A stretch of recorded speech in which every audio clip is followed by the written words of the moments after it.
આવું ને સુરતબેન? હે? હા.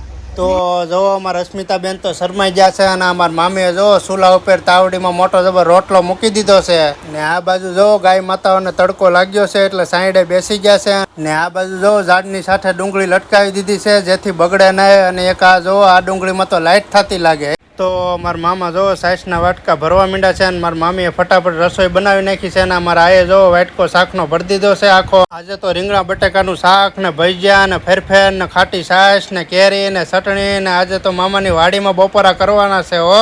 અમારા અશ્વિનભાઈ કે તમે વિડીયો બનાવવા રહ્યો તો હું ખાવાનું ચાલુ કરી દઉં. બધું ખાઈ તો લીધું પણ પછી થયું એવું કે અમને છેડું ઘેન તો હું અશ્વિનભાઈ ઘડી ખાટલે લાંબા થઈ જાય ત્યાં સુધી અમારા મિની વ્લોગમાં બનેલા રહેજો. કરીને ઉઠ્યા તો અમારા હાથમાં કોકે લીંબુ વરિયાળી શરબતનો ગ્લાસ પકડાવી દીધો.